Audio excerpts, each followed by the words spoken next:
মধ্যপ্রাচ্যের অস্থির রাজনীতিতে আবারও সামনে এসেছে আমেরিকা ইরান উত্তেজনা। আর সেই উত্তেজনার নেপথ্যে নতুন করে আলোচনায় উঠে এসেছে এক পরিচিত নাম, জেরার্ড কুশনার। মার্কিন প্রেসিডেন্ট ডোনাল্ড ট্রাম্পের জামাতা হিসেবে পরিচিত কুশনারকে ঘিরে এখন ওয়াশিংটনে নানা প্রশ্ন ঘুরছে। তিনি কি শুধুই একজন কূটনৈতিক দূত, নাকি মধ্যপ্রাচ্যের জটিল শক্তির খেলায় অদৃশ্য পরিচালক? চলুন মূল চরিত্রে প্রবেশের আগে একটু ইতিহাসের পাতায় চোখ রাখি। জেরেড কুশনারের বাবা চার্লস কুশনার ছিলেন বিত্তশালী ব্যবসায়ী, ইসরায়েলি প্রধানমন্ত্রী বেনিয়ামিন নেতানিয়াহুর ঘনিষ্ঠ বন্ধু। একসময় নেতানিয়াহু আমেরিকা এলে হোটেলে না থেকে তাদের বাড়িতেই থাকতেন।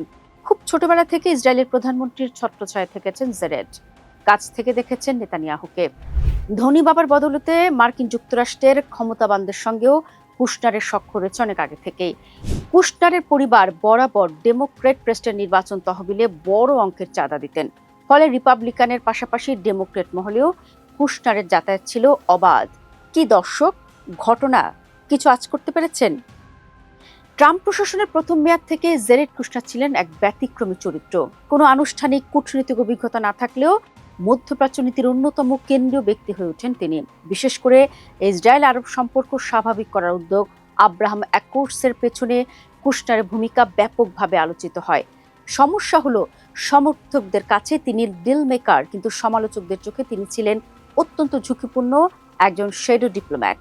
কারণ পররাষ্ট্রনীতির মতো সংবেদনশীল জায়গায় একজন পরিবারের সদস্যের অতিরিক্ত প্রভাব সবসময় প্রশ্ন তৈরি করে।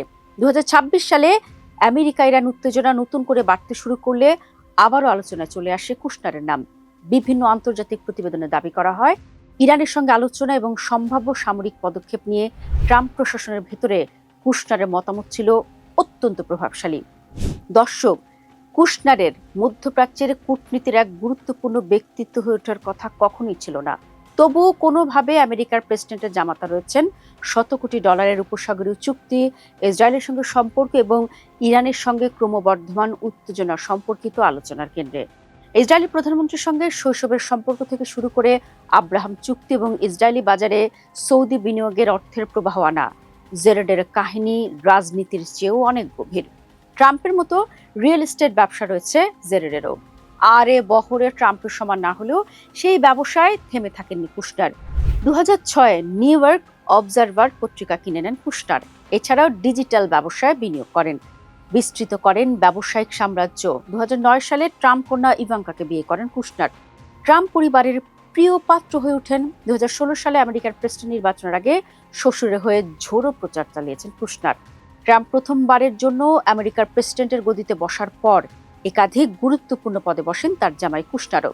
প্রেসিডেন্টের অন্যতম মুখ্য উপদেষ্টার দায়িত্ব পান তিনি।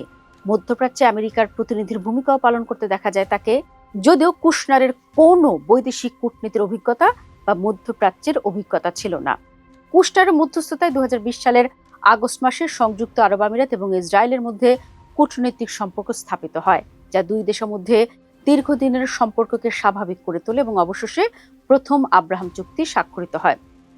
1994 সালে জর্ডানের সঙ্গে সম্পর্ক স্বাভাবিক করার পর ইসরায়েল এবং অন্য কোনো আরব দেশের মধ্যে প্রথম সম্পর্ক স্বাভাবিককরণ ছিল এই আব্রাহাম চুক্তি। এই চুক্তির অংশ হিসেবে নেতানিয়াহু ওয়েস্ট ব্যাংকে বসতি সংযুক্তিকরণ স্থগিত করেন, যা কুশনার শান্তি পরিকল্পনার কয়েক মাস আগেই অনুমোদন করেছিল। এরপর 2020 সালে আমেরিকায় পালাবদলের পরে হোয়াইট হাউসের উপদেষ্টার পদ ছাড়তে হয় কুশনারকে।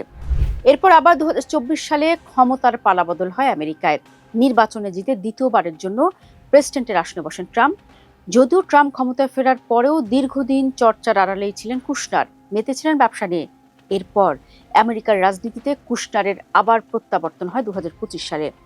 আমেরিকান প্রেসিডেন্ট ডোনাল্ড ট্রাম্পের প্রস্তাবিত গাজা শান্তি চুক্তি বাস্তবায়িত করার লক্ষ্যে মিশরে বৈঠকে বসেছিলেন ইসরায়েল এবং ফিলিস্তিনের সশস্ত্র গোষ্ঠীর প্রতিনিধিরা। ট্রাম্পের জামাই কুশনার ও আমেরিকান প্রেসিডেন্টের বিশেষ দূত স্টিভ উইটকফও ছিলেন সেই বৈঠকে। আমেরিকা এবং ইসরায়েলের সঙ্গে ইরানের সংঘাত শুরুর কয়েকদিন আগে আবার আমেরিকার রাজনীতিতে প্রবেশ ঘটে কুশনারের।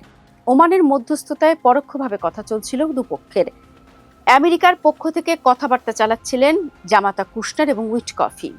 ওয়াশিংটনের মূল্যায়ন ছিল আমেরিকার সঙ্গে সংঘাতে জড়াবে না ইরান, কথাবার্তার মাধ্যমে পুরোটা মিটে যাবে। কিন্তু ঘটনা ঘটেছে অন্যরকম, সেটির কথাই বলছি। একজন মধ্যপ্রাচ্য বিষয়ক কূটনীতিবিদকে উদ্ধৃত করে সংবাদ মাধ্যম দ্য গার্ডিয়ানের প্রতিবেদনে উঠে এসেছিল, আলোচনা চলাকালীন বারবার ইসরায়েলের স্বার্থের পক্ষে কথা বলেছিলেন কুশনার এবং উইটকফ। ট্রাম্পের জামাইয়ের বিরুদ্ধে এও অভিযোগ উঠে বাকি মধ্যপ্রাচ্যের সঙ্গে নিজের ব্যবসায়িক স্বার্থকেও প্রাধান্য দিয়েছিলেন কুশনার। তাই তিনি আদতে কোনো মধ্যস্থতাই চাইছিলেন না। অভিযোগ উঠে কুশনার এবং উইটকফ দুজনের প্ররোচনাতেই আলাপ আলোচনার বদলে ইরানের সঙ্গে প্রত্যক্ষ সংঘর্ষে জড়িয়ে পড়ে আমেরিকা। ইরানের আকাশপথে আমেরিকার হামলা চালানোর সিদ্ধান্ত ছিল কুশনার এবং উইটকফের। এখানেই শুরু হয় মূল বিতর্ক। সমালোচকদের অভিযোগ, কুশনার ও তার ঘনিষ্ঠ উপদেষ্টারা এমন একটি পরিস্থিতি তৈরি করেছিলেন যেখানে কূটনীতি ব্যর্থ হওয়া প্রায় অনিবার্য হয়ে পড়ে। অর্থাৎ আলোচনার টেবিল ছিল, কিন্তু সমান্তরালে তৈরি হচ্ছিল যুদ্ধের মানসিকতা। কূটনৈতিক বিশেষজ্ঞদের অনেকের মতে ইসরায়েল এবং নিজের ব্যবসায়িক স্বার্থ রক্ষার জন্য আমেরিকাকে ইরানের সঙ্গে যুদ্ধের দিকে ঠেলে দিয়েছিলেন কুশনারি। পাশাপাশি কূটনৈতিক অভিজ্ঞতা না থাকা সত্ত্বেও কেবলমাত্র ট্রাম্পের জামাই বলে বিভিন্ন গুরুত্বপূর্ণ কূটনৈতিক আলোচনায় কুশনারের যোগদান নিয়েও সমালোচনার মুখে পড়তে হয়েছে ট্রাম্প প্রশাসনকে। অর্থাৎ ইরান আমেরিকার যুদ্ধের পেছনে কূটচালটা দিয়েছেন জামাতা কুশনারি।